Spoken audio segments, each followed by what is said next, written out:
Olá a todos. O conteúdo desta quarta semana será ministrado por mim, Matheus Godoy, que sou estagiário em docência. O tópico que iremos abordar e discutir será termoquímica. Termoquímica é uma divisão da termodinâmica, pois uma reação química e sua interação com os arredores formam um sistema de troca de energias. Essa reação se caracteriza pela variação de temperatura interna, alcançando valores distintos, podendo ser esses maiores ou menores no estado final em comparação ao estado inicial.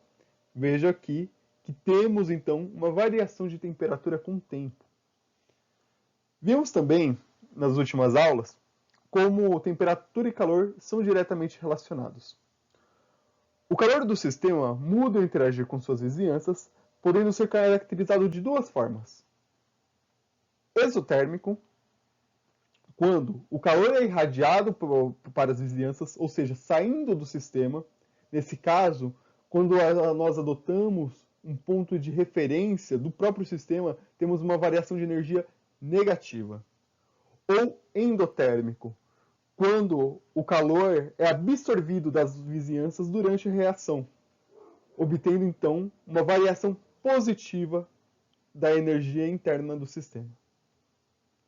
Assim, temos por fim o calor da reação, que é a somatória dessas interações, podendo ser endotérmica ou exotérmica, possibilitando a reação química e as transformações entre reagentes e produtos. Anteriormente, vimos também o conceito de entalpia, também relacionado à variação de calor do sistema. Agora vamos ver como essa variável é reportada para o estudo de processos químicos. Para isso, usamos a chamada entalpia padrão, isto é, o valor de entalpia assumido por uma substância pura submetida à pressão de 1 bar. Como exemplo, temos que o estado padrão do etanol líquido a 298 Kelvin é o etanol líquido puro a 298 Kelvin em 1 bar. Então, a entalpia padrão é uma grandeza sempre relacionada a uma temperatura e pressão específica. Isso será muito importante para a gente levar em consideração durante os próximos exercícios que iremos realizar. Esse dado de entalpia é muito útil para o estudo de reações químicas em âmbito experimental. Para esse próximo exemplo, lembre-se quando a pressão é constante, a entalpia equivale ao calor de reação. Assim, é possível descobrir a entalpia padrão de uma reação, sabendo seus estados iniciais e finais, como no caso da redução do óxido de ferro pelo gás hidrogênio. O óxido de ferro reage com gás hidrogênio, formando ferro metálico e água. Tendo a estequiometria da reação e os reagentes e produtos formados, conseguimos encontrar o valor de entalpia a uma temperatura específica para esse processo, como nós veremos detalhadamente ao decorrer desta aula. O conceito-chave para conseguirmos fazer os cálculos futuros é o fato de que a variação de entalpia de um processo é uma função de estado. Isto é, só precisamos saber dos valores dos estados finais e iniciais para descobrir a variação do processo inteiro. O caminho pelo qual ele percorre para chegar nesses estados não importa para essa variável. Entalpias padrão são comumente atreladas a processos de transformações físicas, como fusão e vaporização. Veja nesta tabela que cada substância, em sua respectiva temperatura de fusão ou vaporização, possui uma entalpia própria. Esses dados são muito úteis e são os valores de referência usados para a resolução de inúmeros exercícios. Todavia, não apenas processos físicos possuem uma entalpia. Ela pode se dar em uma reação química, durante uma mistura, em uma reação de combustão ou em outros processos mostrados nessa tabela. cada um com seu próprio símbolo. Assim, é importante sempre saber e prestar atenção em qual tipo de entalpia o exercício está pedindo ou está trabalhando, para conseguirmos nos guiar e utilizar as reações corretas para resolver a questão. Vamos agora aplicar de forma prática o conceito de entalpia padrão, utilizando um processo de transformação e qual o significado dela ser uma função de estado exatamente. Aqui temos o processo de transformação física da água. Veja que ela possui uma entalpia para fusão e uma para vaporização, separadas. E, consequentemente, a entalpia de sublimação, que é o processo que passa do estado sólido da água para seu estado gasoso diretamente, é resultado da soma das duas entalpias anteriores. Esse dado é extremamente útil, pois mostra como podemos, a partir de duas ou mais reações, descobrir o valor de entalpia desconhecido de um estado final. Assim, para reações que tenham uma entalpia de difícil medida experimental, podemos utilizar reações paralelas para descobrir este valor. Para o próximo exemplo, vamos utilizar a reação de combustão do metano. Lembre-se que a entalpia considerada nessa situação é dos produtos e reagentes puros a 1 bar e possui um valor padrão de menos 890 kJ. Veja também que o cálculo da entalpia em uma reação respeita os coeficientes estequiométricos, precisando sempre considerar o número de mols participantes de cada espécie. Colocamos abaixo desta reação de combustão do metano um segundo exemplo para uma reação genérica dos reagentes A e B formando os produtos C e D. Veja como cada coeficiente participa do cálculo de variação de entalpia padrão. Esse fato pode ser formalizado matematicamente com a expressão utilizando os somatórios abaixo.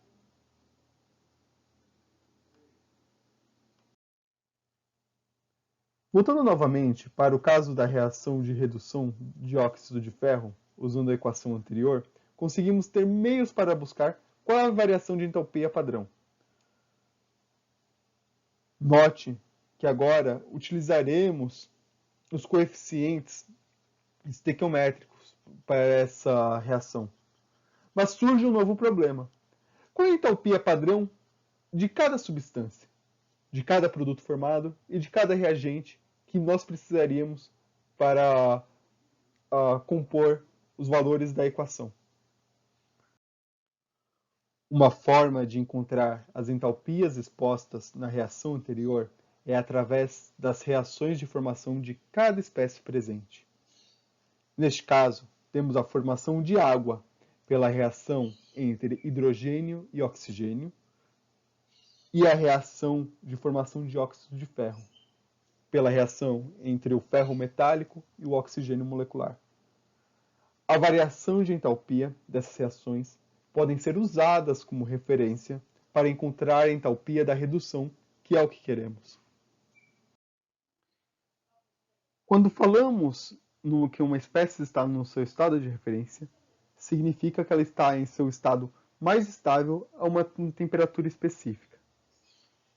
Veja abaixo a entalpia de formação tabelada de algumas substâncias comuns.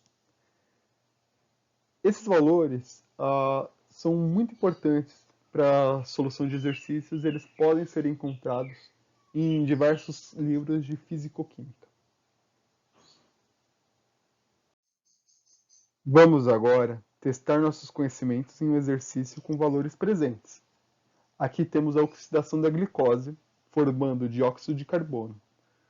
Para descobrir qual é a entalpia padrão desta reação, vamos nas tabelas disponíveis nos livros e buscamos a entalpia de formação de cada substância presente. Em seguida, colocamos esses valores na equação, respeitando a estequiometria da reação, e obtemos o valor de menos 2.799 kJ.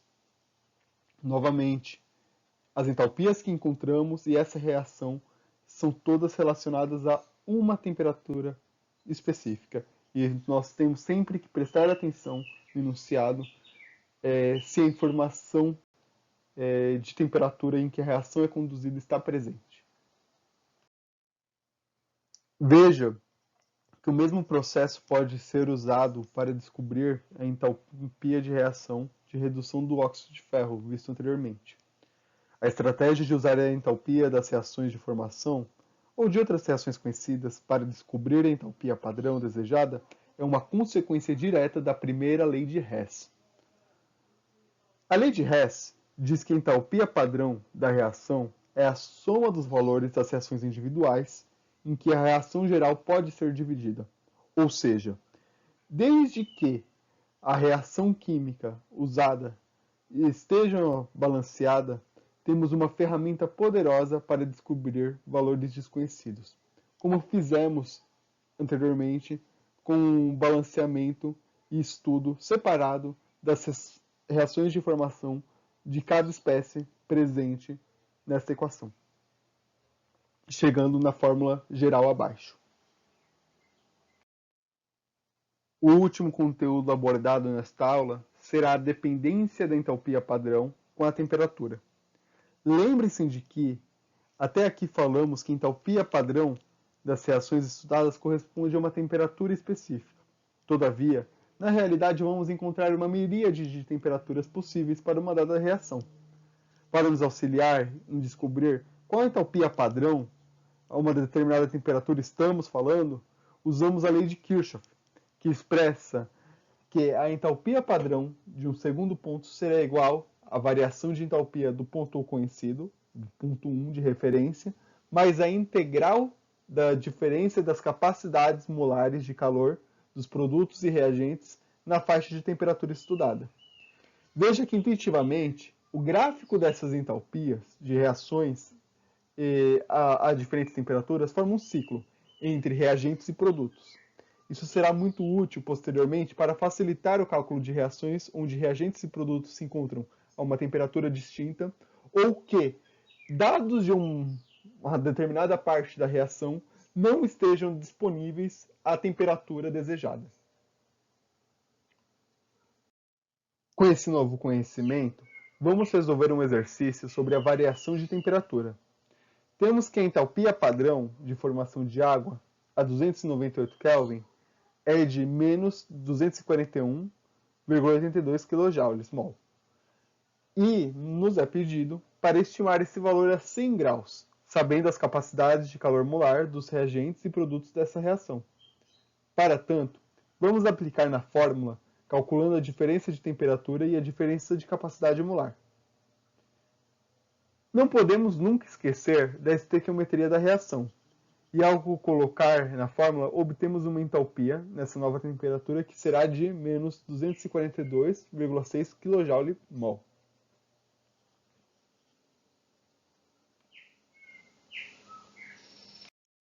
Nesse próximo exercício, vamos precisar descobrir qual é a entalpia dessa reação de formação de dióxido de carbono a 500 Kelvin. Veja, no entanto, que quando procuramos as entalpias de formação das substâncias presentes nessa reação, elas estão todas a 298 Kelvin, sendo necessária uma conversão via lei de Kirchhoff e o uso do ciclo de transformações visto anteriormente. Em vez de partir para uma conversão direta de reagentes e produtos a 500 Kelvin, o que, como vemos, neste caso não é possível por falta de valores experimentais, podemos adotar um outro caminho que vai nos dar o mesmo resultado. Primeiro, vamos resfriar os reagentes, CO e água, a 298 Kelvin, processo que vai ter sua própria entalpia, para descobrir a variação de entalpia da reação a essa temperatura mais baixa, o que será mais fácil devido aos valores já tabelados. Quando os reagentes já estiverem resfriados, podemos descobrir a variação de entalpia da reação de CO mais água a CO2 nessa temperatura 298 Kelvin. Por fim, vamos calcular uma terceira variação de entalpia para o aquecimento dos produtos à temperatura desejada de 500 Kelvin.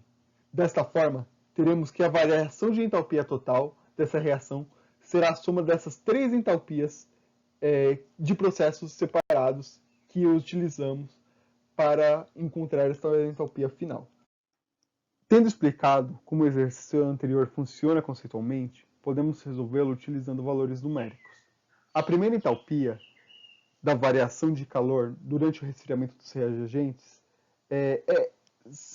podemos descobri-la através do número de mols presentes de cada reagente, respeitando a estequiometria da reação, e as capacidades de calor molar de cada substância. Após o resfriamento, vamos ter uma variação negativa de energia no sistema, que vai corresponder a menos 12,66 kJ. Já a segunda entalpia é facilmente calculada pelos valores de formação tabelados, sendo igual a menos 41,2 kJ. Por fim, a terceira entalpia é do processo de aquecimento dos produtos. Veja que, neste caso, a variação de temperatura vai ser positiva e, consequentemente, o valor alcançado será positivo também, de mais 13,33 kJ. Então, durante o cálculo total, tem que sempre se atentar qual é o tipo de variação de energia interna que estamos falando para podermos atribuir os sinais adequados. Finalmente, somando todas as entalpias, teremos o valor final de menos 40,5 kJ. Esse, então, foi o conteúdo dessa aula.